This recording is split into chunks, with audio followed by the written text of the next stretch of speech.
Long before she became Catherine the Great, Empress of all Russia, mistress of reform, and icon of ambition, she was simply Sophie.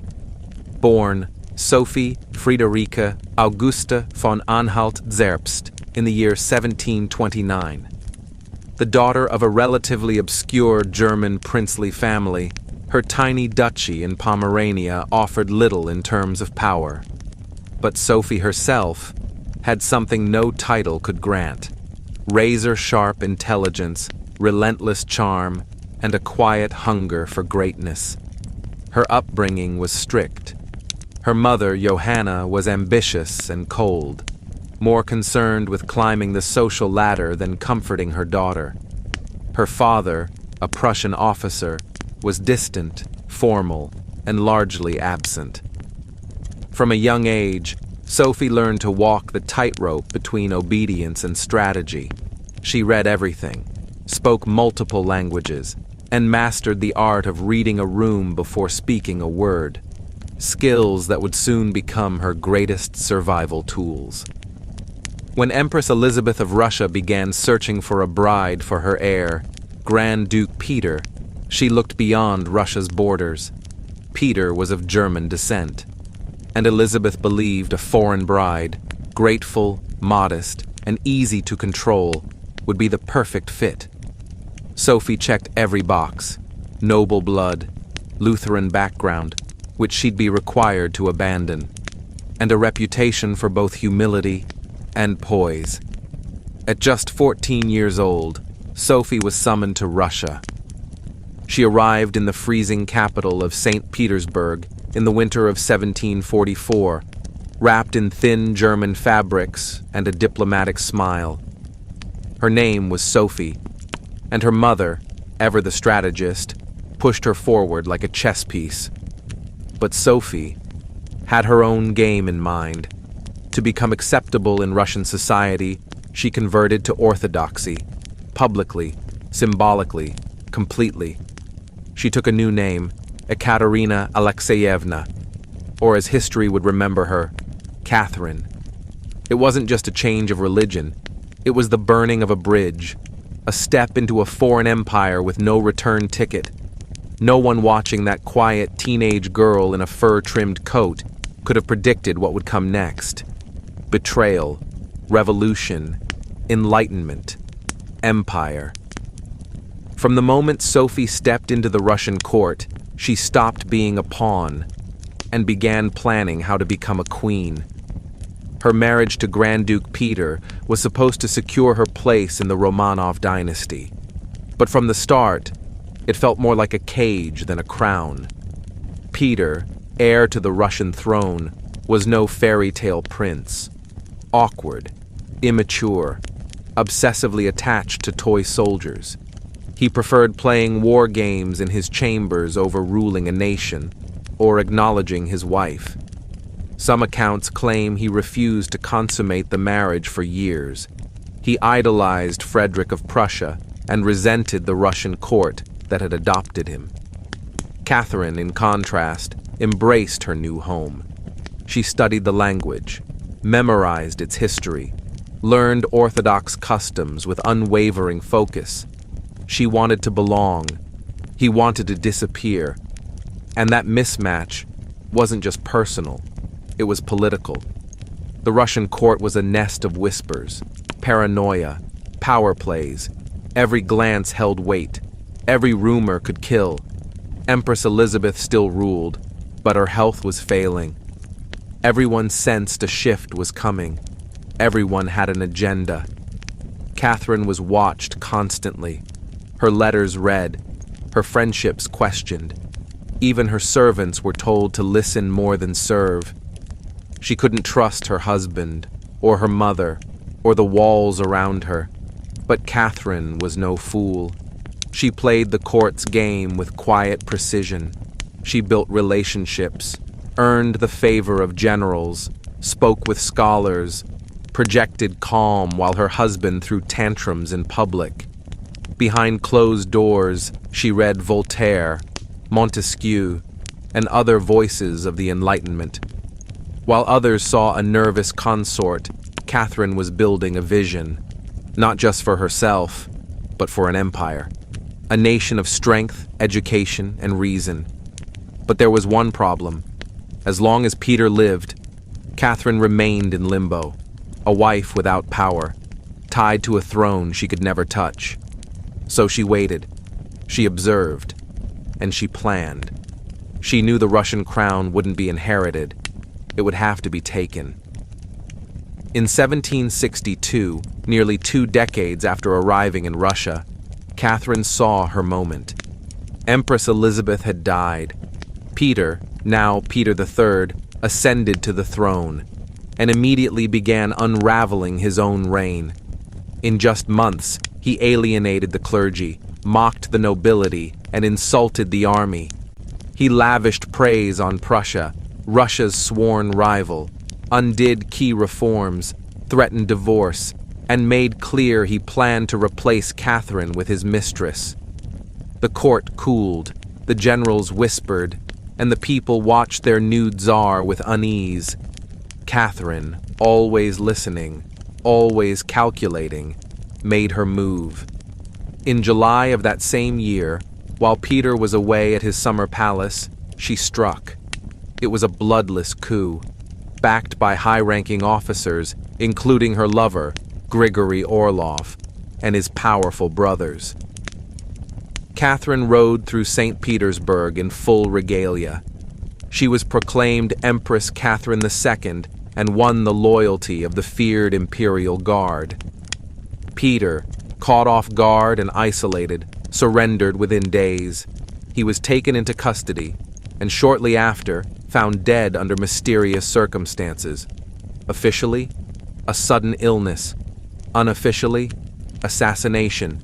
And just like that, Catherine was empress, not by blood, not by marriage, but by will, wit, and sheer audacity. It was unprecedented. A foreign-born woman, with no royal bloodline, had taken the Russian throne without firing a single shot. But the true challenge was just beginning. She had to turn that daring seizure of power into a lasting legacy. Would Russia accept her? Would the nobility respect her? Could she hold the empire together without sharing her husband's fate? Catherine understood something vital. Power gained through intrigue could just as easily be lost. To rule, she would need to stop being a conspirator and become a visionary. And so began her transformation, from cautious tactician to reforming empress. One who would redraw borders, embrace philosophy, and redefine what it meant to be a woman in command. With the crown in hand, Catherine could have rested. She didn't. Her ambition was larger than any throne. She didn't just want to rule Russia, she wanted to rebuild it, not just with armies or decrees, but with ideas.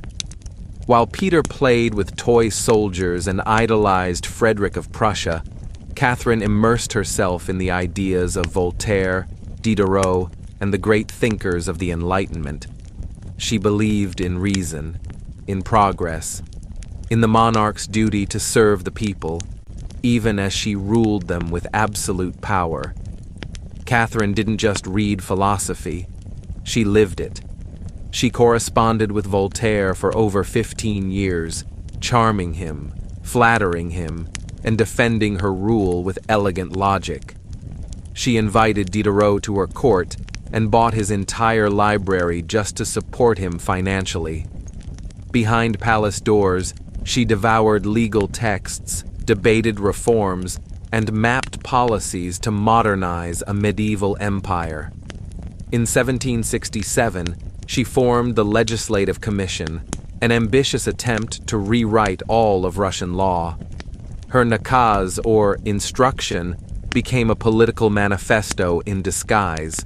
It argued for legal equality, condemned torture, and reimagined rulership as a service to the common good.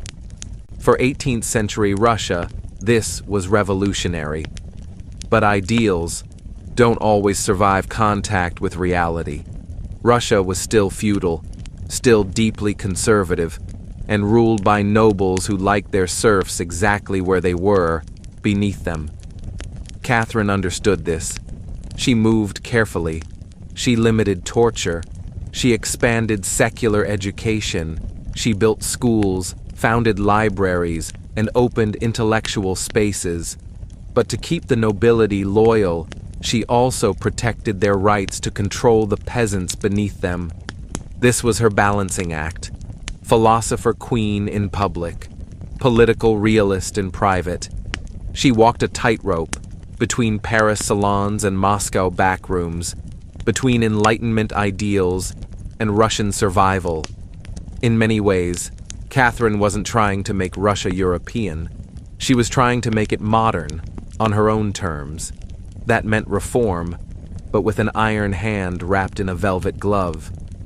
But Catherine didn't stop at internal change. She looked outward. She wanted to expand Russia, not just its borders, but its presence on the world stage. Where Peter the Great had opened a window to the west, Catherine aimed to knock down the walls. Under her leadership, Russia became larger than it had ever been. She waged wars not only to defend her crown, but to reshape the map of Europe. One of her most significant campaigns was against the Ottoman Empire. These conflicts, waged in waves through the 1760s and 70s, were about more than land. They were about influence. Catherine saw herself as the protector of Orthodox Christians living under Muslim rule, and as the rightful guardian of Eastern Europe.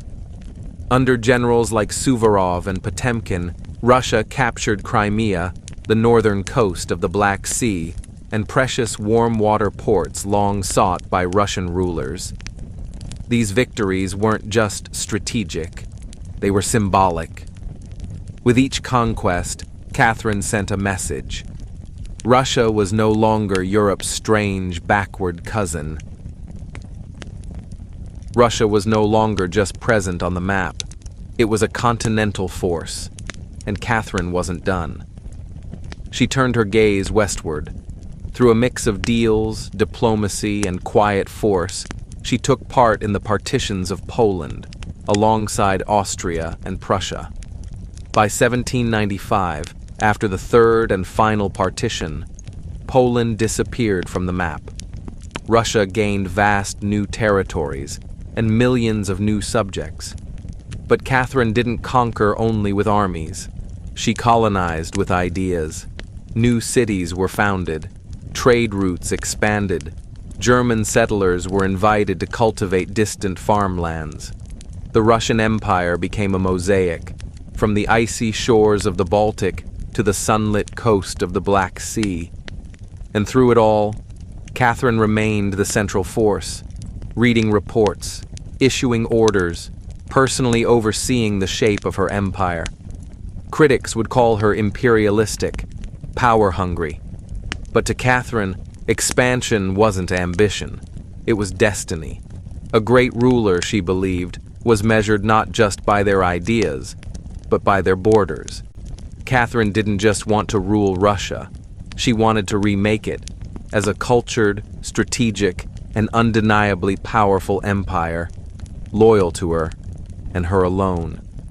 But for all her reforms and military victories, Catherine was just as well known for what happened behind palace doors. And not all of it took place in libraries. Catherine had lovers. Not one, not two. A carefully curated sequence of companions. Many were decades younger, handsome, and often politically useful. She didn't hide them. In fact, she often rewarded them with titles, land, and pensions. If they behaved, if not, they were dismissed, sometimes with a thank you letter and a quiet promotion. Among her most important lovers was Grigory Potemkin, a man as brilliant as he was bold. Their relationship blurred the lines between love, strategy, and empire building. Some historians believe they may have secretly married. Together, they shaped Russia's military campaigns, southern expansion, and colonization efforts. Potemkin wasn't just a lover, He was her partner in power. Still, Europe couldn't look away from the scandal. Gossip followed her everywhere. Pamphlets painted her as lustful, insatiable, even unhinged. And after her death, the rumors got worse. The most infamous? A grotesque and false tale involving a horse, invented purely to smear her legacy. But why the obsession? Simple. Catherine was a woman who held power without apology, in a world that expected female rulers to be saintly or tragic. She was neither. She lived, she loved, and she ruled on her own terms. That made her dangerous.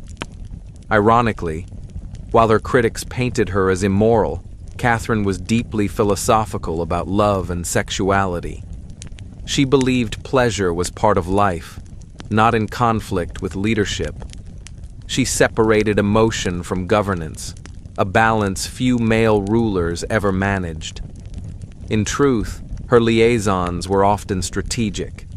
She surrounded herself with men who were loyal, capable, and useful to the crown, and when they no longer were, she let them go.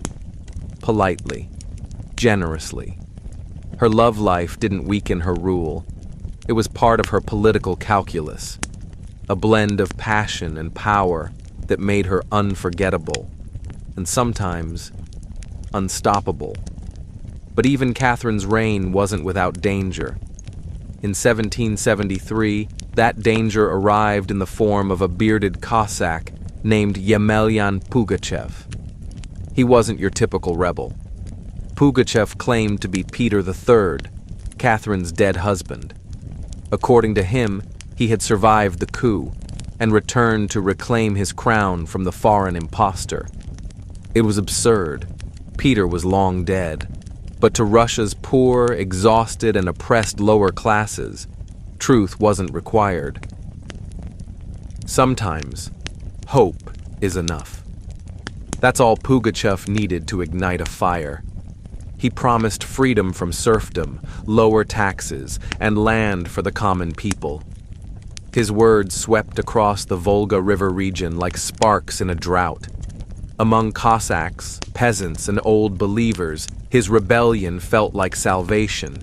It quickly became the largest peasant uprising in Russian history.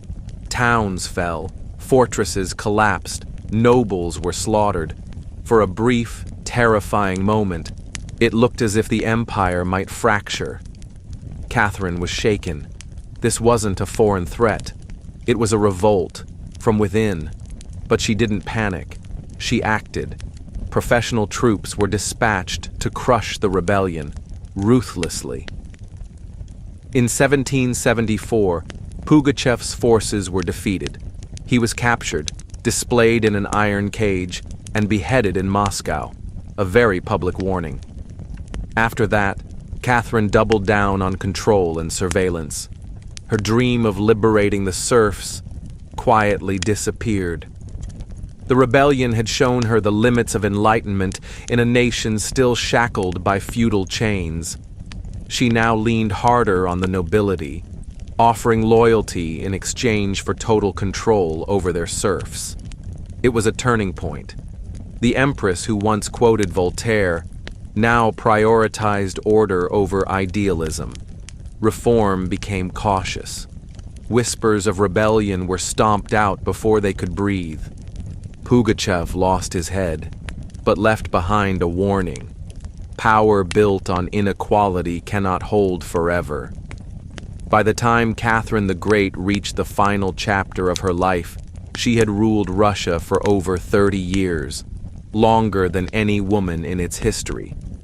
From the moment she took the crown, she defied every expectation. She reshaped an empire and redefined what it meant to be a woman and a ruler. Under her reign, Russia expanded by over 200,000 square miles, including Crimea, large parts of Poland, and the Black Sea coast. But these were more than conquests. They were strategic shifts that secured warm water ports, reshaped trade routes, and reoriented Russia's place on the continent. Yet her impact wasn't only drawn on maps. Catherine founded the Hermitage Museum, amassing one of Europe's greatest art collections. She corresponded with the minds of her time, thinkers, reformers, philosophers. Her court became a beacon of sophistication and culture. In a nation often dismissed as backward, Catherine placed Russia firmly on the cultural map. She modernized education, including schools for girls, promoted book printing, introduced smallpox inoculation, even receiving it herself in public. A bold move in her time. Yet her reign was not without contradiction. She admired Enlightenment ideals, but never freed the serfs. In fact, she expanded serfdom into new territories. Her reforms were brilliant, but top-down, designed to polish the empire more than transform its foundation. Still, Catherine brought stability and ambition to a vast, complex land. She understood that power was not a birthright. It was crafted, managed, and defended every day. She ruled not by divine right, but by strategy, vision, and will.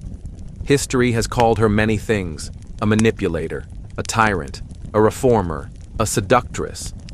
But above all, she was effective.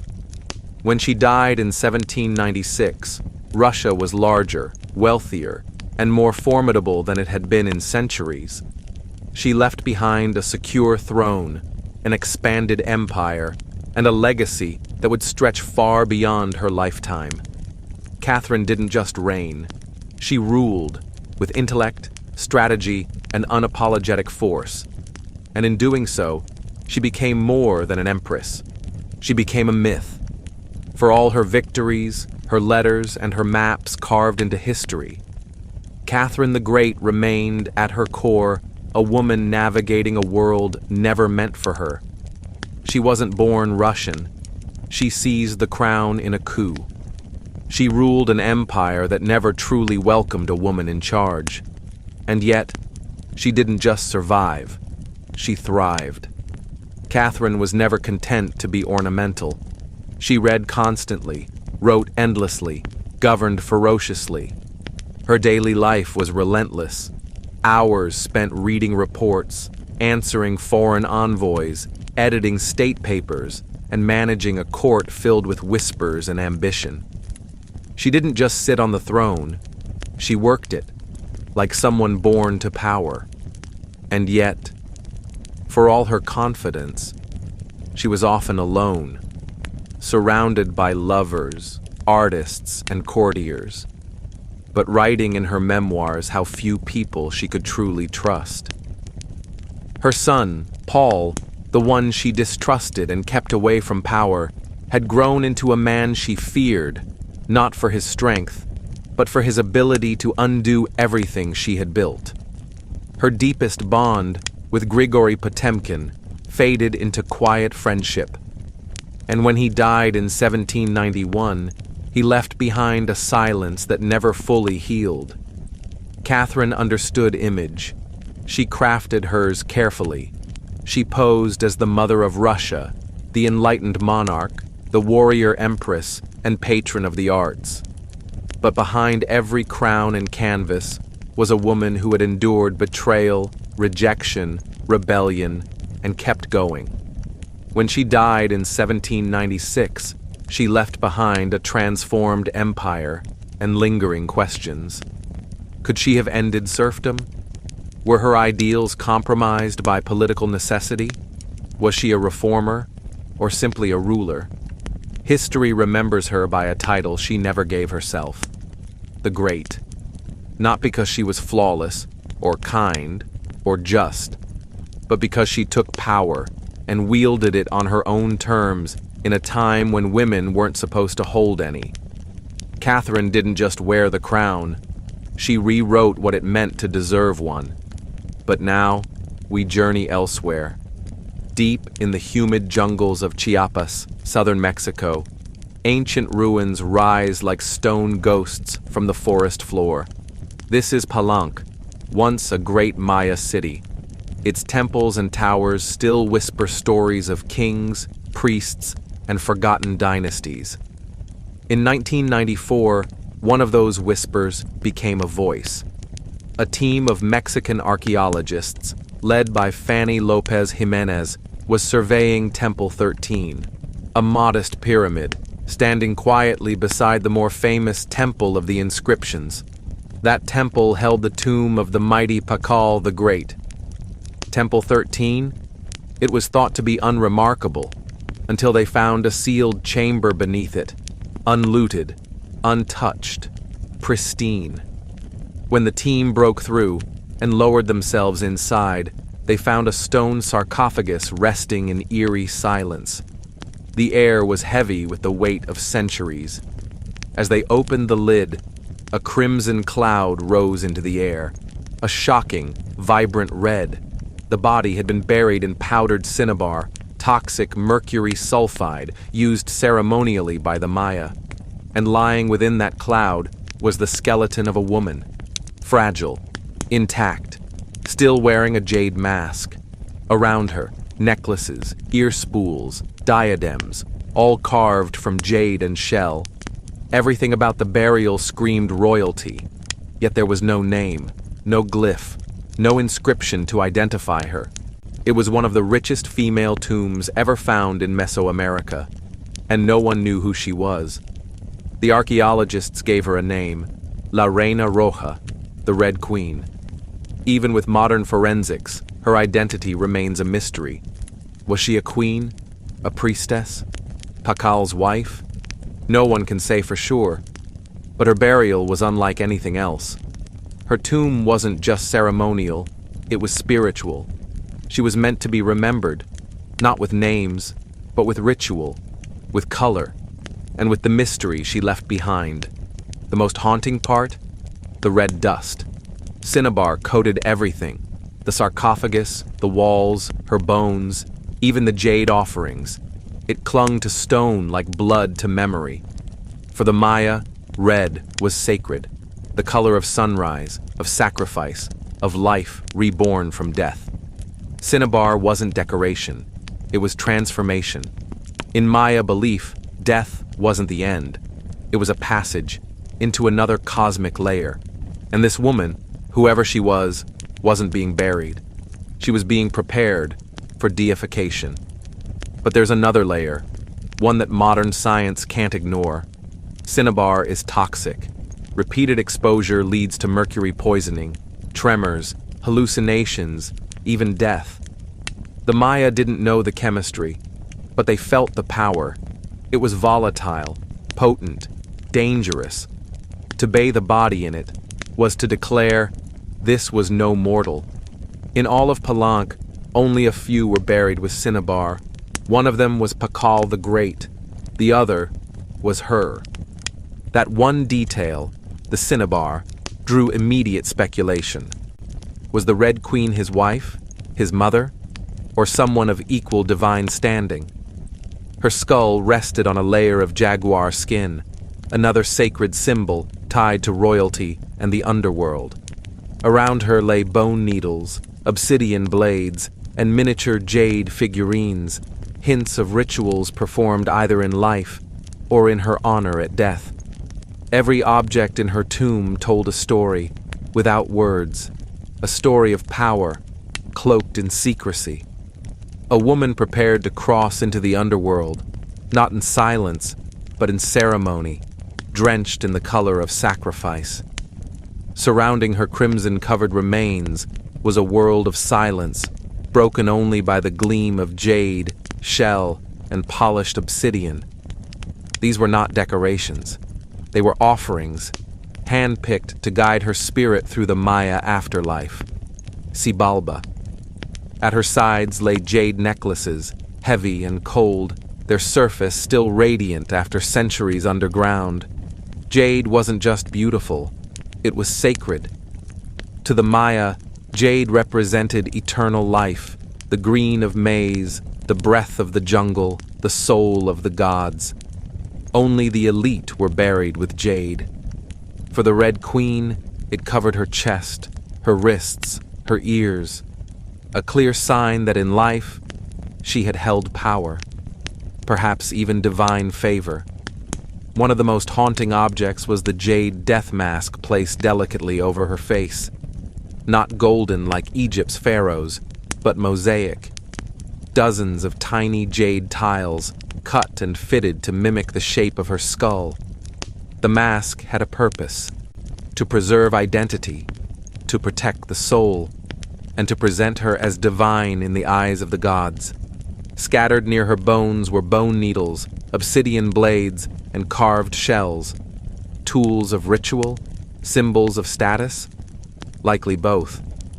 One bone pin bore a faint inscription, not quite a name, but a trace of her voice, whispering across time. Along the edges of the tomb were ceramic vessels, still sealed, once filled perhaps with food, drink, or incense. Not luxuries, provisions for the journey beyond death. The Maya believed the afterlife was a path, layered, perilous, filled with challenges. This wasn't a burial, it was a departure. And the tomb itself felt intimate, not lavish, intentional, no gold, no chariots, just artifacts chosen with meaning, a map for the soul. Through these objects we glimpse how the Maya understood death, not as finality, but as transformation. The Red Queen wasn't buried to be forgotten. She was being prepared to ascend. But for all the richness, one detail lingered, one absence, no name, no glyphs, no inscription on the walls. She was clearly someone extraordinary. But who? Scholars have been trying to connect the pieces ever since. The most compelling theory: she was Zakbu Ajau, the noble wife of Kinich Janab Pakal, known to us as Pakal the Great. Zakbu wasn't just a consort. She was born into royalty, married young, bore royal sons, and stood alongside her husband in public ceremony. If any woman deserved a burial of this magnitude, it was her. Supporting this theory was the location. Her tomb lies just steps away from Pakal's own burial in the Temple of the Inscriptions. A deliberate pairing, perhaps, husband and wife, rulers even in death. Then there's the cinnabar. Only 2 burials in Palanque have been found with this much red powder. One was Pakal, the other, the Red Queen.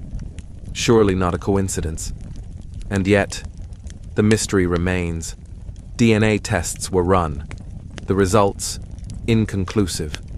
Her bones showed no maternal link to Pakal, but that didn't rule out a spousal connection. So we are left where the Maya wanted us, with awe, with reverence, and with questions. She was powerful, she was sacred, and she was meant to be remembered, not by name, but by color. Red. After all, marriage does not require shared blood. Some have proposed that the Red Queen was Coup, Pakal's powerful mother, who ruled Palanque before he came of age. Others suggest she may have been a high priestess, a sister, or a royal ancestor, her name lost to the long erosion of memory. But the evidence points most clearly to Zakbu Ajau, queen by title, mother of kings, and spiritual counterpart to Pakal. And the absence of her name? Perhaps not an oversight. Perhaps intentional.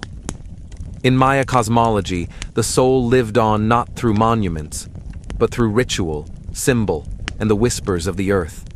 And so, the Red Queen remains suspended between legend and truth. A woman who ruled, remembered not in stone, but in scarlet and silence. To understand the Red Queen, we must understand the world she came from. A world where Maya women, especially royal ones, held far more influence than many ever imagined. In Maya civilization, politics was family. Royal women weren't just decorative consorts. They were diplomats, priestesses, power brokers. They conducted rituals, sponsored temples, and secured dynasties through bloodline and ceremony. Their names were etched in glyphs, their words carved in stone, until they weren't. Take Coup, the mother of Pakal the Great. When the throne of Palanque was left vacant, she ruled in her own name until her son came of age. She wasn't a placeholder. She was a ruler, issuing decrees, overseeing construction, guiding her city through uncertainty. And she was not alone. Across the Maya world, from Yaxchilan to Naranjo, from Calakmul to Copan, inscriptions tell of women who conducted ceremonies, forged alliances, and sometimes ruled outright. They stood in murals wearing headdresses, jade regalia, and the authority of the divine. They stood beside kings, and sometimes above them. But when the Spanish arrived centuries later, that memory faded. A colonial lens cast Maya women as silent, passive. But archaeology tells a different story. A story of negotiated power, of women who weren't just permitted to exist, but were essential to the spiritual and political fabric of Maya life. And that reframes the Red Queen entirely. She may not have ruled in name, but her burial says she was central to Palanque's royal order. Her jade mask was not just decoration, it was identity, power held in life, and protected in death. Her bloodline may have been the thread that held the dynasty together. In Maya belief, a queen wasn't just a wife. She was a keeper of sacred lineage, a voice in ritual, a bridge between the human and the divine. The Red Queen may be nameless, but in her time, she was never voiceless. She wasn't just buried with treasure, she was buried in architecture, a structure layered with cosmology, myth, and sacred geometry. Her tomb was no grave, it was a gateway to eternity. She was found inside Temple 13, a modest pyramid hidden in the heart of Palanque.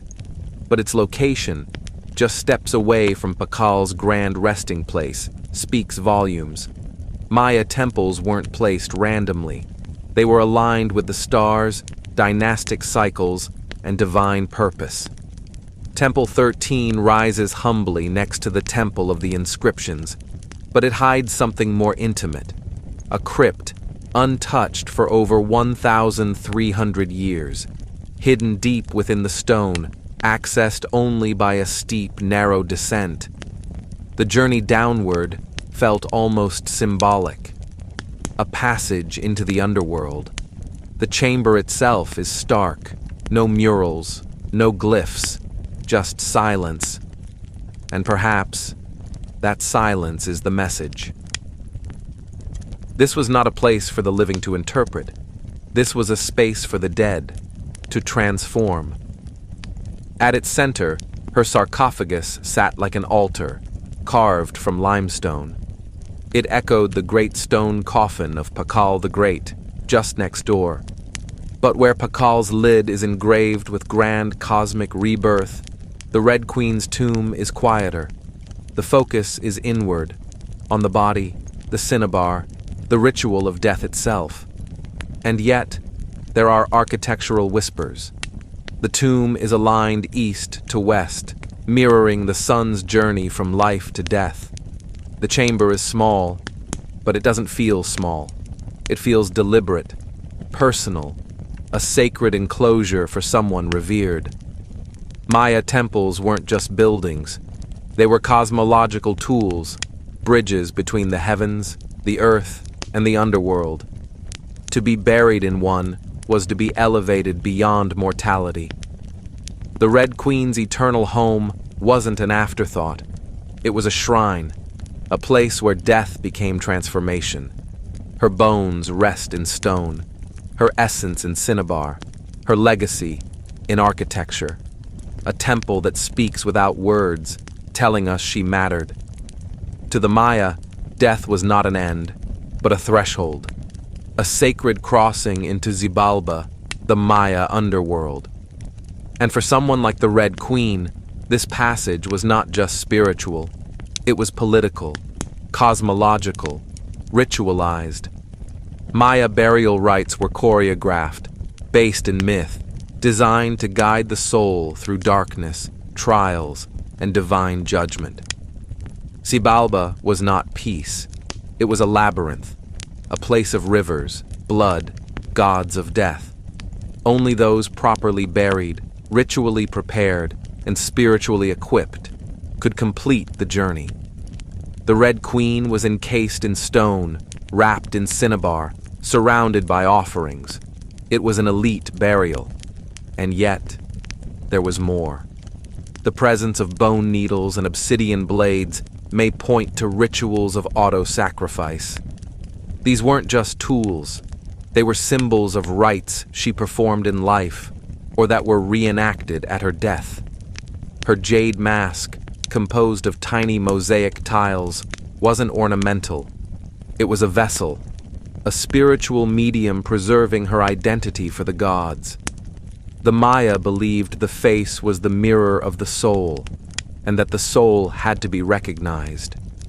The ceramic vessels surrounding her may have once held cacao, maize, water, or pulque, nourishment for the next world. Other objects, like stingray spines or shell trumpets, may have been tools of ritual communication, ways to call the gods. For the Maya, burial wasn't goodbye. It was a planting, death as seed, afterlife as rebirth. Kings and queens were more than rulers. They were seen as divine beings made flesh, and in death, they returned to the sacred order of the cosmos. The Red Queen, bathed in blood-colored dust, encased in a temple, honored with jade, wasn't buried as a mortal. She was prepared for rebirth. Just steps from her resting place lies one of the most iconic tombs in all Mesoamerica, that of Kainich Janab Pakal, known simply as Pakal the Great. His burial, inside the grand temple of the inscriptions, is legendary for its scale, its artistry, and its cosmic symbolism. But the Red Queen's tomb? What makes it extraordinary is not just what was inside, it's where it was found. Her sarcophagus lay within Temple 13, a modest pyramid right beside Pakal's monumental temple. In Palenque, nothing was placed randomly. Temples followed astronomy, myth, and dynastic intention. The closeness of their tombs was not chance. It was a statement, a bond carved in stone. Many scholars believe the Red Queen was Tzakbu Ajao, Pakal's queen, consort, and spiritual counterpart. Though her tomb carries no name, the mirrored rituals are striking. Both bathed in cinnabar, both entombed in pyramids, both honored with jade. Their deaths echo one another, like two halves of a sacred narrative. On Pakal's lid, we see him descending into the world tree, returning to the underworld in a cosmic rebirth. And just beside him, silent, shrouded, but radiant in red, is her. The Red Queen's tomb lacked engraved iconography, but the symbolism was never missing. If Pakal represented the sun, journeying through the underworld to rise again each morning, then the Red Queen may have embodied the moon, the feminine force, silent, mysterious, following her own path across the sky. Together, they formed a cosmic duality, king and queen, sun and moon, order and ritual, masculine and feminine, not opposites, but balance. In Maya mythology, rulership wasn't singular, it was relational. Harmony in the cosmos depended on the harmony between rulers. By placing the Red Queen beside Pakal, the Maya weren't just honoring a marriage, they were preserving a partnership, a sacred balance made eternal in stone. She wasn't behind him, she was beside him, in life and in death. Together, they speak without words, two souls, wrapped in cinnabar and silence, joined across eternity. Though her name was lost, the Red Queen endures, not as a forgotten relic, but as one of the most enigmatic and powerful women of the ancient world. Her tomb, sealed for over 1,300 years, whispers across time, inviting questions and resisting answers. We may never know her name. No glyph recorded her story. No stela bore her voice. And yet, the care in her burial, the depth of her offerings, and the color that cloaked her bones, all say one thing clearly: she mattered. Not simply as a wife or consort, but as a woman of influence, of spiritual weight, of dynastic power. The Red Queen forces us to rethink assumptions. In the ancient Maya world, women weren't background figures. They led rituals, governed cities, anchored bloodlines, and shaped dynasties. While kings like Pakal took the spotlight for centuries, the Red Queen's return reminds us that power never belonged to men alone. It flowed through mothers, queens, priestesses, and visionaries. Her legacy isn't just jade and stone, it's the conversation she's reignited. Every layer of cinnabar, every architectural decision, speaks of a life that changed the course of a kingdom. Perhaps the most extraordinary part of her story is not what we know, but what we still don't. The Red Queen reminds us, history is not a collection of cold facts. It is a living puzzle, a shared human longing to connect across centuries. In that sense, her legacy is still unfolding. She lies wrapped in red, the color of blood, of rebirth, of sacrifice and sunrise. Her face, once hidden behind a jade mask, now looks back at us through science, through art, through wonder. She remains nameless, but not voiceless, mysterious, but not forgotten.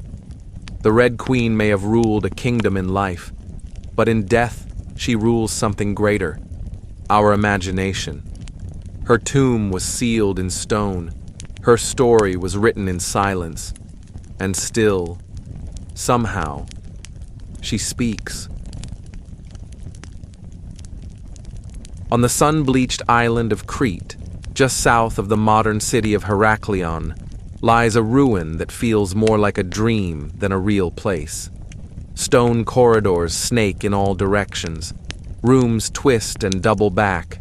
Staircases lead nowhere. It's easy to lose your way. Even today. This is Knossos, the heart of Minoan civilization, and the supposed inspiration for one of the most enduring myths in human history, the labyrinth of the Minotaur. But before there was a legend, there was a palace unlike any other, built around 1900 BCE and expanded over centuries. Knossos wasn't just a royal residence, it was a city, under one roof. Spanning nearly 150,000 square feet, it held over 1,000 rooms, light wells, magazines for storage, shrines, workshops, and what might have been the first flushing toilets in history. There was running water, multi-story apartments, an intricate system of air circulation. This wasn't a primitive fortress. It was an architectural marvel. To modern archaeologists, Knossos looks like organized chaos. To ancient visitors, it must have felt like magic. The man who brought it into modern awareness was a British archaeologist named Arthur Evans. In the early 1900s, Evans began excavating the site and quickly became convinced he had found the birthplace of the labyrinth myth. The layout was confusing, the architecture symbolic, and everywhere, bulls, painted on walls, carved in stone, sculpted into tiny golden charms. The bull was sacred to the Minoans. Evans even gave them their name, the Minoans, after the mythic king Minos. Whether Minos was real or not, his legend soon became inseparable from the ruins. But here's the twist. No one has ever found a literal labyrinth. No underground maze, no prison of stone, no half-man monster. What we have instead is something stranger, more elusive. A palace built in loops, wings, tiers, dead ends. A structure designed to disorient. The deeper you go, the more the lines blur between history and myth. So the question remains, was the Minotaur born from these walls, or was the palace itself the monster? Knossos may never give us the answers, but it's very good at making us ask the right questions. The myth is as famous as the ruin, a monstrous half-man, half-bull, trapped in a labyrinth so complex, no one who entered ever found their way out. Only Theseus, the Athenian hero, managed to kill the beast and escape, thanks to a ball of thread and the cunning of Princess Ariadne. But where did this story come from? Why a labyrinth? The earliest versions speak of King Minos, the ruler of Crete, who demanded tribute from Athens, 7 boys and 7 girls every year. Unfortunate souls sent into the darkness to be devoured by the Minotaur, a creature born of divine punishment and shame, locked away in an underground maze, a symbol of what power hides beneath the surface. To ancient Greeks, Crete was a land of mystery and fear. The Minoans, its seafaring people, were elegant and alien. They worshipped in ways the Greeks didn't understand. Their art was strange, their gods unfamiliar, and their palaces felt like other worlds. To a Greek from 1000 BCE, Knossos would have felt like stepping into a dream or a warning. The bull was everywhere, sacred, feared, respected. Frescoes show men and women leaping over bulls in ritual display. Stylized horns of consecration, crowned the rooftops and watched from altars. Now combine that with a palace that twists like a maze, and the ingredients for a legend begin to stir. But what if the Minotaur was never meant to be taken literally? What if it was a metaphor? Some scholars believe the myth is a memory of a time when Athens was dominated by Crete, a time when tribute was real and power felt like captivity.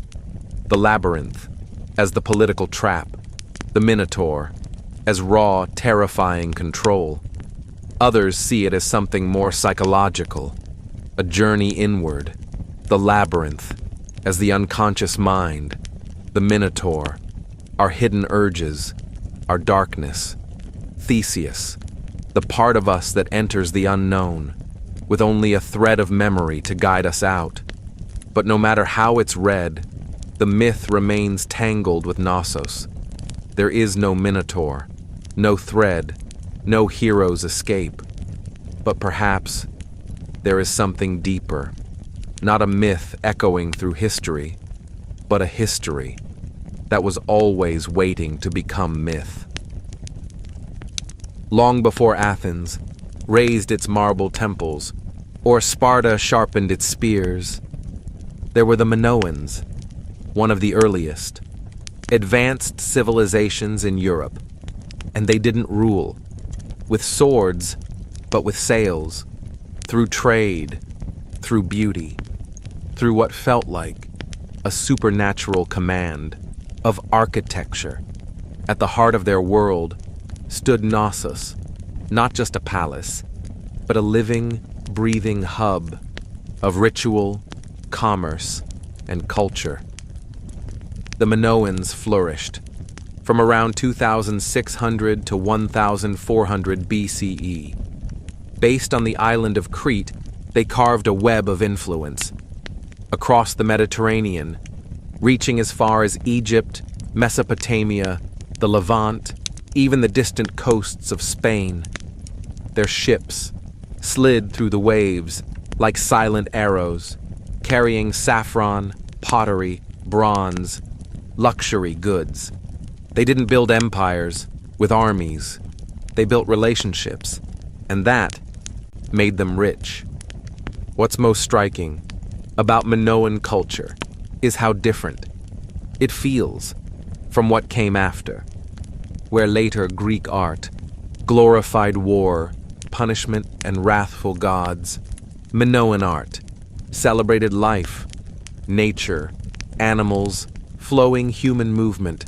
Frescoes show dancers in motion, dolphins gliding, youths soaring, overcharging bulls. Even their goddesses were unique, powerful, bare-chested, often holding snakes, symbols of fertility, transformation, protection. At the center of it all was Knossos, not a fortress, but a complex nestled in a fertile valley. There were no massive walls, no looming towers of defense, as if the Minoans felt no fear, as if they projected such presence that fortifications were unnecessary. Their confidence was built into the stone. Multi-story buildings, columned courtyards, advanced plumbing, air circulation, a society centuries ahead of its time. And yet, for all this brilliance, they left behind no deciphered records. Their script, Linear A, remains unreadable. We don't know what they called themselves, what their kings believed, what prayers they spoke in the shadowed corners of Knossos. All we have are their ruins, their art, their echoes, absorbed later by the Mycenaeans and woven into Greek myth. The Minoans were not just builders of palaces, they were architects of mystery. And Knossos wasn't merely a building, it was the beating heart of a civilization that shimmered like sunlight on Aegean waves and then vanished. But some say their echo still wanders the maze. To walk through Knossos is to walk through time. Layered, confusing, beautiful. Time. Rooms lead to rooms. Corridors twist. Staircases rise and vanish. Light wells cut through darkness. Shadows spill into courtyards of sun. Nothing moves in a straight line. It's not hard to see why ancient visitors might have whispered, labyrinth. Knossos wasn't just a palace, it was a living organism, spanning 150,000 square feet, with more than 1,000 rooms, some small and quiet, others grand and echoing. These weren't random chambers, they had purpose, workshops, storage, apartments, shrines, a throne room, all radiating out from a vast central courtyard where public ceremonies or sacred bull rituals may once have been held. The palace rose, across levels, 4 or 5 stories tall.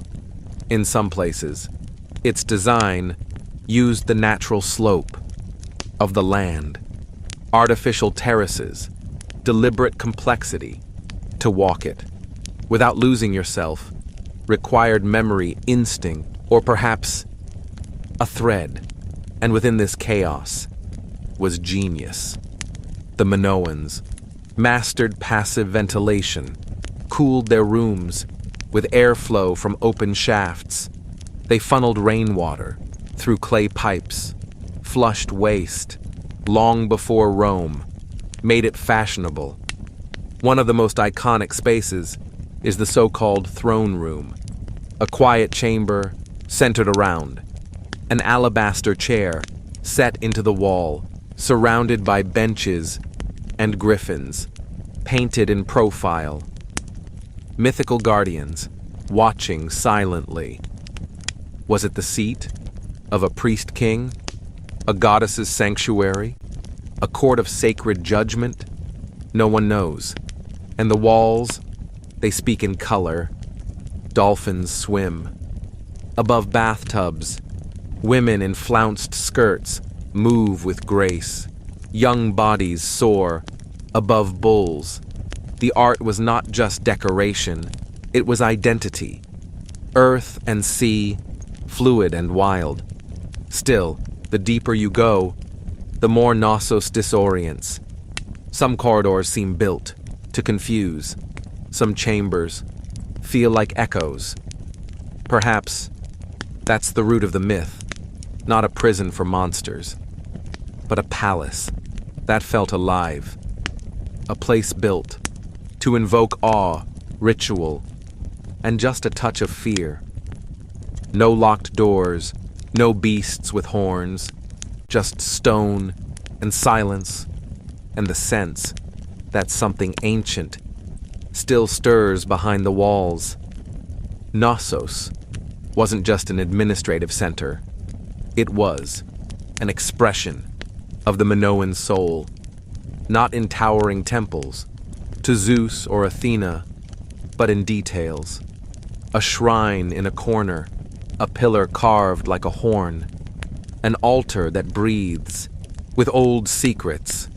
Their spiritual world wasn't proclaimed, it was embedded in the stone. Everywhere you looked, the bull was there, on frescoes, on altars, in stone carvings, and golden charms. For the Minoans, the bull wasn't something to fear, it was something to celebrate.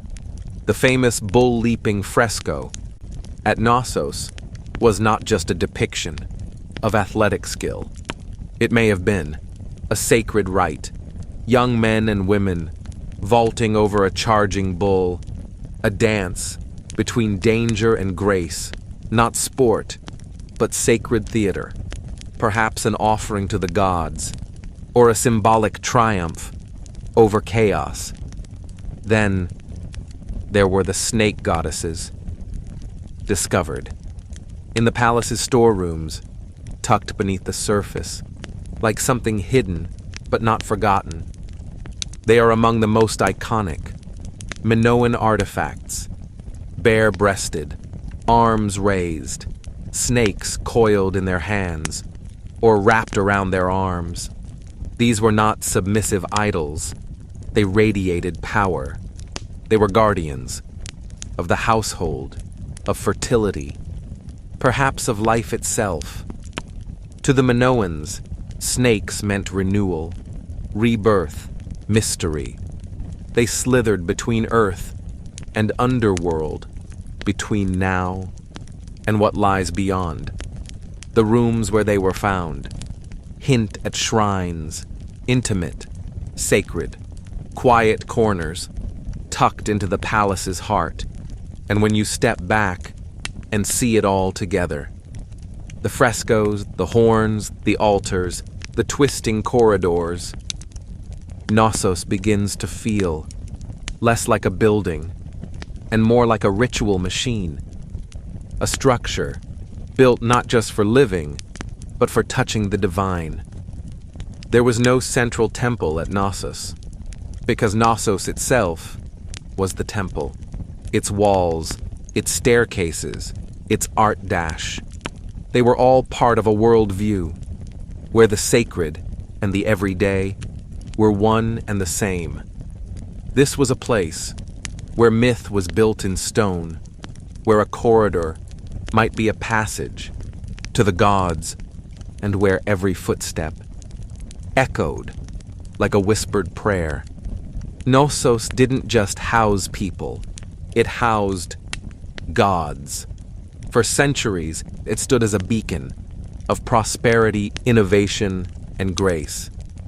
But then, something happened. Something sudden, and still unexplained. By around 1400 BCE, the palace was abandoned, its frescoes faded, its halls fell silent, and the Minoan civilization that once ruled the seas vanished like mist over the Aegean. So what happened? Theories abound. Some point to nature. Around 1600 BCE, the volcanic island of Thera, modern-day Santorini, erupted, one of the largest explosions in human history. The blast likely triggered massive tsunamis. that crashed against Crete's coast, ravaging ports, drowning farmland. Ash may have choked the sky, crops withered, the rhythm of life broken. Knossos wasn't destroyed outright, but the aftermath may have shaken its foundations, economically, politically, spiritually. Others look to war. By 1450 BCE, the rising power of the Mycenaeans, Greeks from the mainland, may have taken advantage of a weakened Crete. The evidence tells a quiet story: reoccupation, rebuilding, but with a different hand. The art changed, more martial, more rigid, linear. The script of the Minoans was replaced by linear B. The script of Mycenaean scribes, the palace that once danced, with bull leapers and snake goddesses, now whispered in a foreign tongue. Some scholars think there was no single conquest, that the Mycenaeans absorbed Crete gradually, first through trade, then influence, then rule. Others suggest it was internal collapse, a civil uprising, a failed elite, a society that no longer believed in itself. What's striking is how little violence remains in the ruins. No charred skeletons, no collapsed walls from siege, no signs of mass slaughter. Knossos didn't fall with a scream. It fell with a whisper. The great palatial system simply stopped. The rooms fell silent, the rituals ceased, and nature slowly crept back in.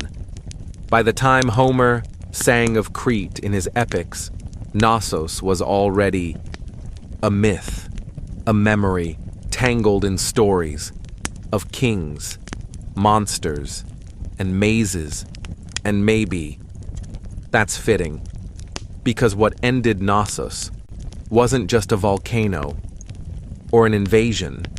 It was time, and the way all great things, no matter how beautiful, eventually vanish beneath the weight of newer empires. But the bones remained, and if you listen closely, the maze still hums beneath the earth. For thousands of years, Knossos lay buried under Cretan soil. Just another mound of stone, its name forgotten, its myths distorted, its walls swallowed by olive groves and silence, until one man chased a legend. His name was Sir Arthur Evans, and he didn't just rediscover Knossos. He reimagined it. In 1900, Evans, a British archaeologist with a love for Homer and a flair for drama, purchased the land where locals had unearthed strange seals and artifacts, clues that something vast lay beneath their feet. Evans dug in, and what he found would change the history of the Aegean forever. He uncovered a palace so complex, so vast, so advanced, that he became convinced this was the mythical home of King Minos. The frescoes, the bull motifs, the architectural strangeness. To Evans, it all whispered one word: labyrinth. But Evans wasn't just an archaeologist. He was a storyteller, and, depending on who you ask, either a visionary or a vandal. He gave the civilization a name: the Minoans. He reconstructed frescoes, interpreted symbols, and restored parts of the palace, using reinforced concrete. Today, what you see at Knossos is part ancient ruin and part Edwardian imagination. Some call it bold, others a tragedy. But whatever you believe, Evans did something no one else dared. He brought Knossos back to life. He showed Europe, a civilization, older than classical Greece, filled with mystery, elegance, and sea-born grace. He unearthed Linear A, the Minoan script, still undeciphered to this day. He didn't just move Earth, he woke a myth and made historians look twice at the legend of the labyrinth and ask, what if there was something real, a palace? That felt like a maze, a civilization that vanished into shadow, and a man who pulled back the dust and found a story stranger and more beautiful than he ever imagined. Knossos had slept for 3,000 years. Evans rang the bell. That woke it. And when you walk through Knossos today, you're not just walking. Through architecture, you're walking. Through a language of symbols, frescoes, carvings, patterns, everywhere. But the Minoans didn't leave us a Rosetta Stone. Their script, Linear A, remains unreadable. So instead of reading their thoughts, we must see them. Painted across plaster, etched into stone, hidden in repetition. What were they trying to say? The art of Knossos is unlike anything else. In the ancient world, there are no battle lines, no depictions of kings conquering neighbors, no gods hurling lightning from mountaintops. Instead, there are dolphins and lilies, birds in flight and sacred bulls. The humans dance, they leap, they float through space with elegance. Even in moments of danger, there is rhythm, there is beauty. The Minoans weren't chronicling conquest. They were honoring life, its cycles, its symbols, its balance, and perhaps its mystery.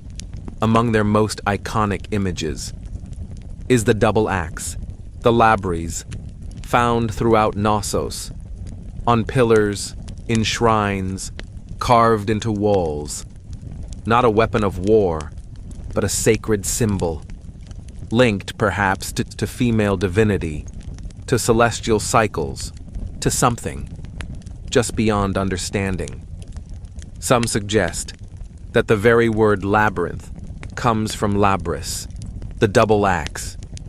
If true, the labyrinth was never a maze, but a house of the axe, a sacred space, not a trap. Then, there are the horns of consecration, stylized bull horns, perched on rooftops and carved into altars, markers perhaps, between sacred ground and ordinary life. Combined with the frescoes, the bull-leaping rituals, and the snake goddesses, one thing becomes clear. The bull meant something: nature, fertility, chaos, divinity. No one agrees, but the bull is everywhere. Even the layout of Knossos may hold hidden meaning. Some archaeologists believe it was designed to mirror the heavens, to follow celestial rhythms or seasonal cycles. Its corridors and chambers weren't just practical, they were spiritual, a journey through life, through death, through the underworld. A symbolic maze, not a prison, but a passage. And yet, without a deciphered script, every theory walks a thin line between insight and imagination. The Minoans didn't speak in stories. They spoke in symbols. So we interpret, we listen, we look, we wonder. What is Knossos trying to say? We hear its rhythms, we see its patterns, but the meaning always just out of reach, like a thread unraveling into myth. Knossos is a ruin, yes, but it doesn't feel dead. Walk its halls and you'll feel something. humming beneath the stone. Not ghosts, not gods, but echoes of lives, of prayers, of questions that refuse to fade away. Thousands of years later, Knossos still holds us in its maze. Tourists wander its halls. Archaeologists dig for clues. Writers, like us, follow its shadow into new stories. The Minotaur may be legend, but the feeling of the labyrinth is real. We don't know. Who ruled Knossos? No names, no kings, no sacred texts. But we know they loved beauty, they worshipped nature, they understood balance between structure and spirit, between ritual and reality. And above all, they were the first, before the Parthenon, before Rome, before Persian palaces, or Hebrew temples. There was Knossos, a palace that was a city that was a temple that was a story, because maybe that's what the labyrinth really is. Not a trap, not a puzzle, but a narrative carved in stone, a myth in architectural form. The Greeks turned it into a story. We turned it into archaeology. But in truth, it has always been both. We can walk Knossos today, take photos, trace frescoes, map its rooms, but the mystery remains. The line between fact and legend still shimmers, like heat over marble, and maybe that's why. Knossos endures because it doesn't offer answers. It offers something deeper, a reminder that some histories aren't meant to be solved. They're meant to be felt. Knossos is not just a place on a map. It's a question, one that leads us further inward with every step. And like Theseus, we are all still following the thread. But beyond the maze, in another corner of the ancient world, a new story begins, a different kind of architecture, not built for gods, but for war. The earliest battering rams were humble. A tree trunk, lifted by hand, slammed against the gate, by men moving like furious shadows. But over time, these rams evolved. Engineers, true masters of destruction, turned the ram into something terrifying, a weapon, not just of force, but of fear. Some suggest that the very word labyrinth comes from labris, the double axe. If true, the labyrinth was never a maze, but a house of the axe, a sacred space, not a trap. Then, there are the horns of consecration, stylized bull horns, perched on rooftops and carved into altars, markers perhaps, between sacred ground and ordinary life. Combined with the frescoes, the bull-leaping rituals, and the snake goddesses, one thing becomes clear. The bull meant something: nature, fertility, chaos, divinity. No one agrees, but the bull is everywhere. Even the layout of Knossos may hold hidden meaning. Some archaeologists believe it was designed to mirror the heavens, to follow celestial rhythms or seasonal cycles. Its corridors and chambers weren't just practical, they were spiritual, a journey through life, through death, through the underworld.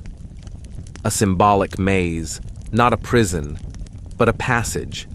And yet, without a deciphered script, every theory walks a thin line between insight and imagination. The Minoans didn't speak in stories. They spoke in symbols. So we interpret, we listen, we look, we wonder. What is Knossos trying to say? We hear its rhythms, we see its patterns, but the meaning, always just out of reach, like a thread, unraveling into myth. Knossos is a ruin, yes, but it doesn't feel dead. Walk its halls, and you'll feel something, humming beneath the stone. Not ghosts, not gods, but echoes of lives, of prayers, of questions that refuse to fade away. Thousands of years later, Knossos still holds us in its maze. Tourists wander its halls. Archaeologists dig for clues. Writers, like us, follow its shadow into new stories. The Minotaur may be legend, but the feeling of the labyrinth is real. We don't know. Who ruled Knossos? No names, no kings, no sacred texts. But we know they loved beauty, they worshipped nature, they understood balance between structure and spirit, between ritual and reality. And above all, they were the first, before the Parthenon, before Rome, before Persian palaces, or Hebrew temples.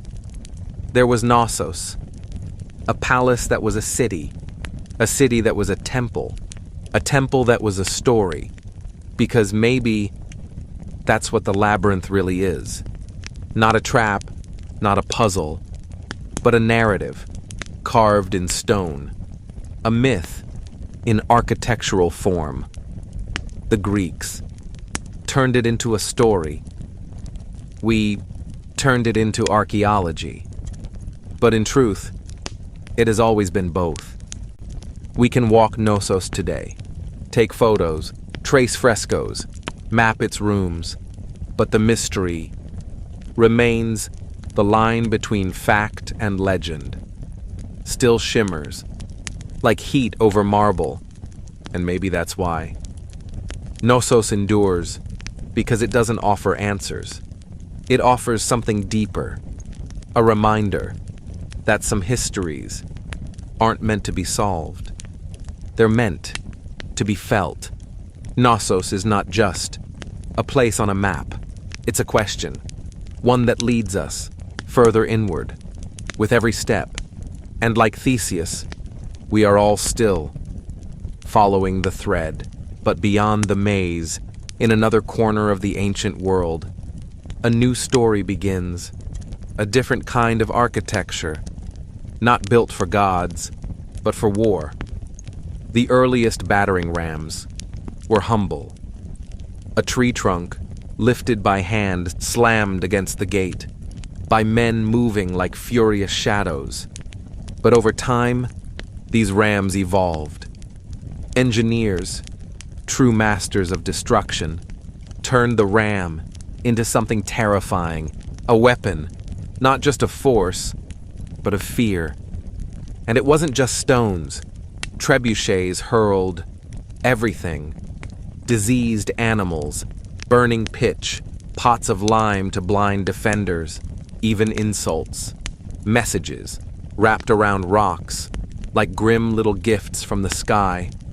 One legendary tale from the siege of Stirling Castle in Scotland speaks of Warwolf, a trebuchet so massive that the defenders surrendered before it was ever fired. The king refused to accept the surrender.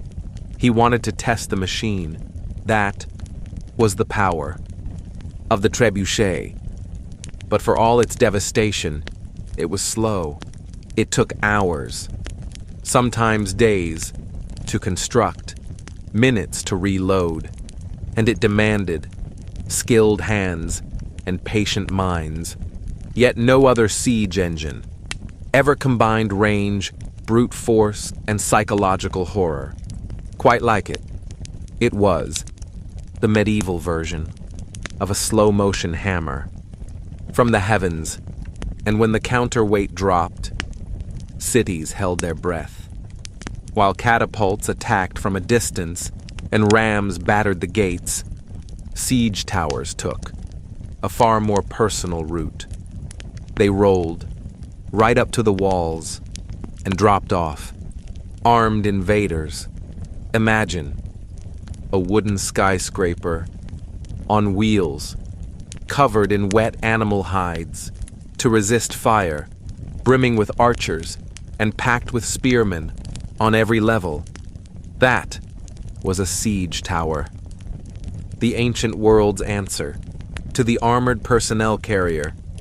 When one of these began to rumble toward your city, you knew the real battle was just beginning. Siege towers were not subtle. They were bold, brazen, and devastating. When used well, the Assyrians may have been the first to build them as early as the 9th century BCE. But the Greeks, and especially the Hellenistic kingdoms, took the idea to extremes. In 305 BCE, at the siege of Rhodes, Demetrius of Macedon built the Helepolis, literally the taker of cities, a 9-story siege tower, over 100 feet tall, equipped with catapults, covered in iron plating, moved by thousands of soldiers. It was so massive, it collapsed under its own weight. But the ambition, unmatched. The logic was simple. Walls only work if you can't get over them. Siege towers removed that advantage. From the upper decks, archers could rain death onto defenders. From below, troops could descend onto the battlements with terrifying speed. And yet, they weren't invincible. They were slow, vulnerable to mud, and perfect targets for defenders with flaming arrows, rolling boulders, or sabotaged terrain. Smart defenders built ditches, flooded moats, or raised secondary inner walls called counterscarps, just to slow the tower's approach.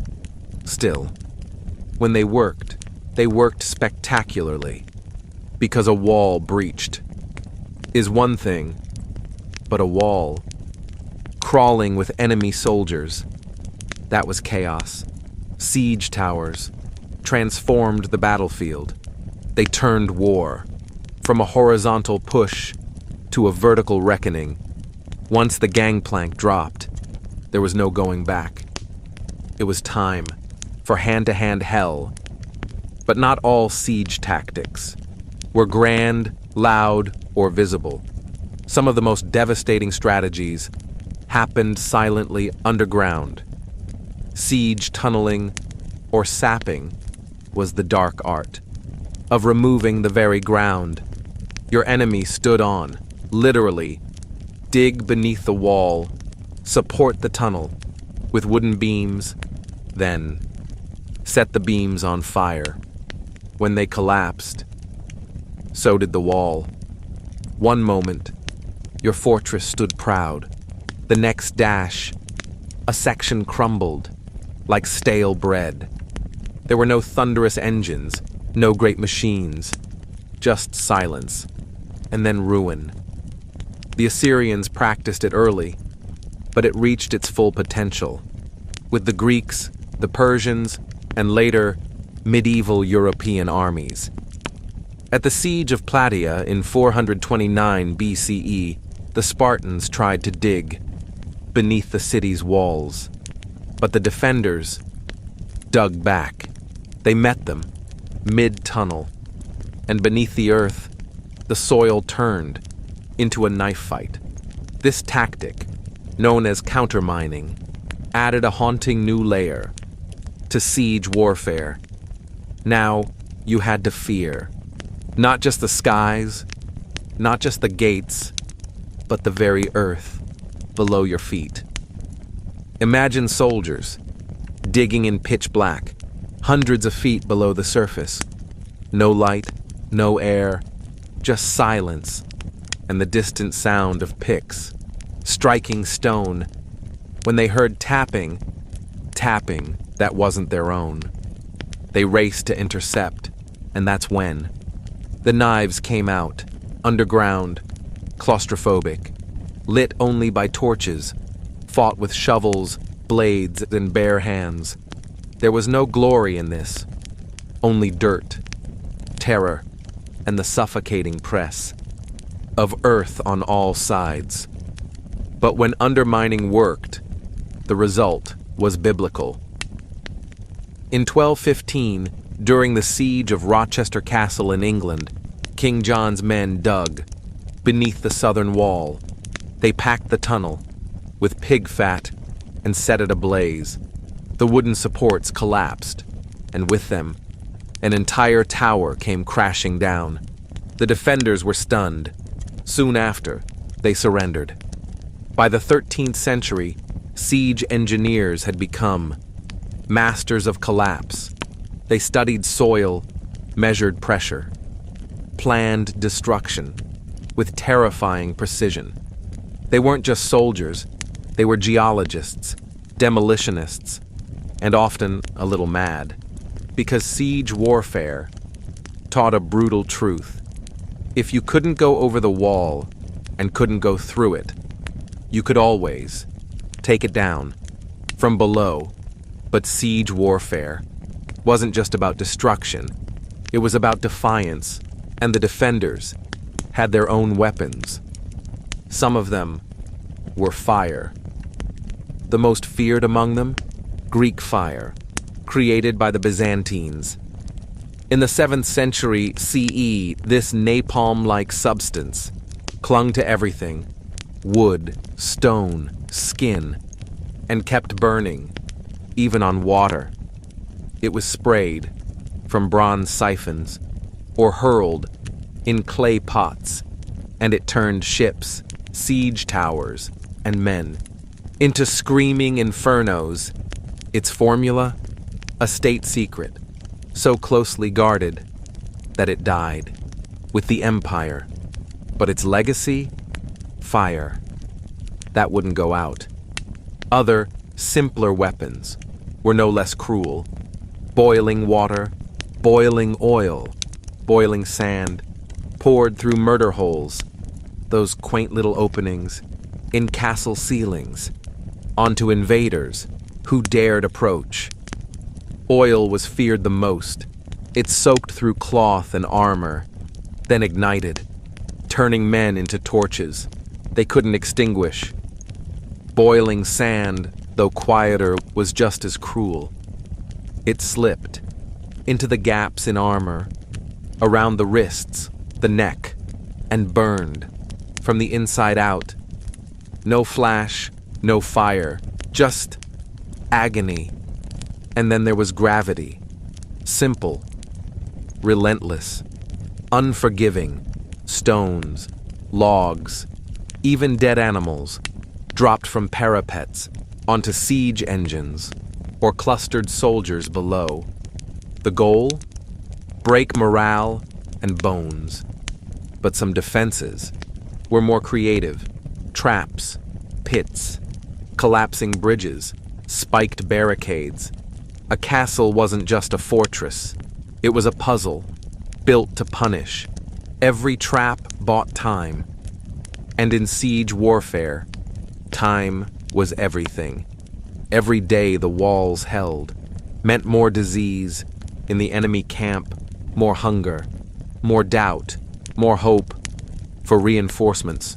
While attackers had physics on their side, defenders had creativity and rage, because in siege warfare, raw destruction was only half the goal. The other half was fear. Siege weapons weren't just tools, they were symbols. Massive, groaning, flaming. They were doom, given shape. Every wheel creaking on a siege tower, every arc of a falling boulder was designed to plant a seed in the minds of those behind the walls. You are not safe. Ancient generals understood this. The Assyrians paraded their siege engines with spectacle.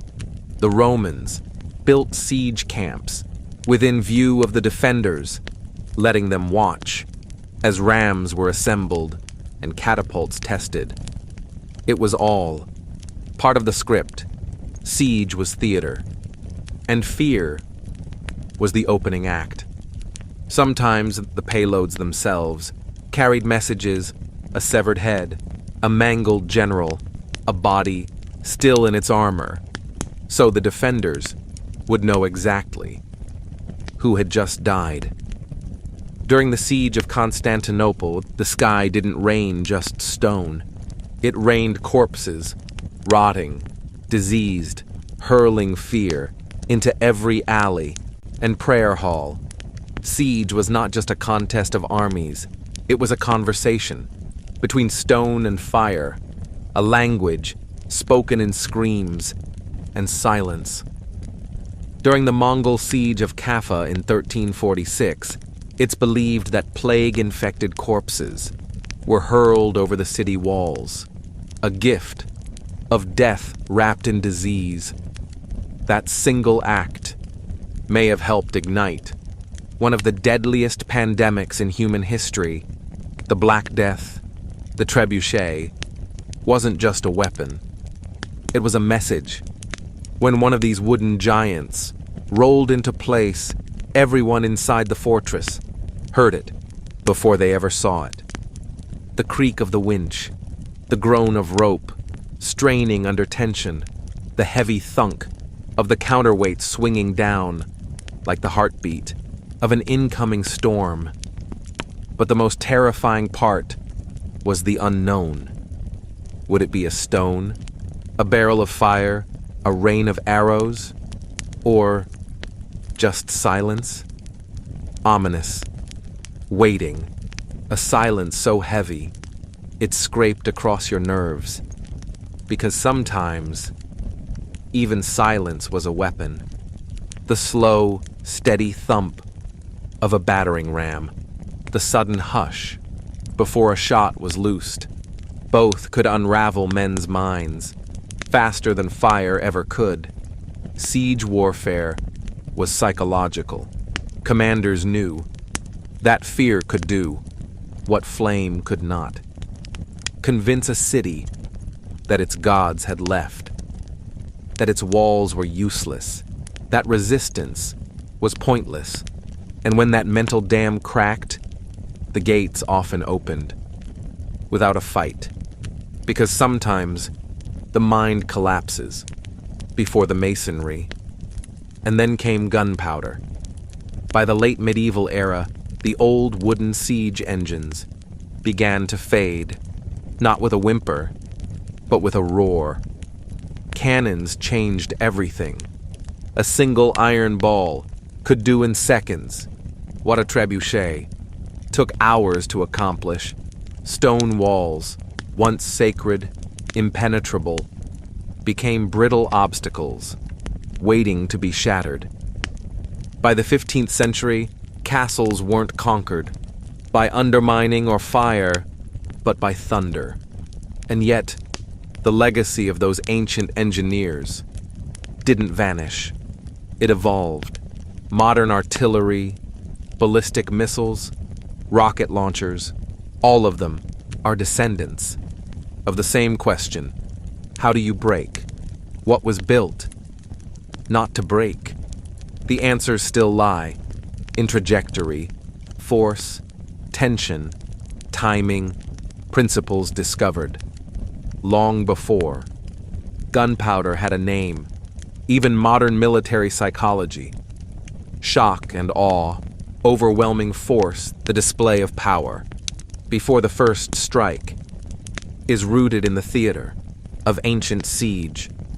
Because when those siege towers rose against the sky, when those trebuchets launched, boulders that sang through the air, they weren't just attacking walls, they were cracking spirits.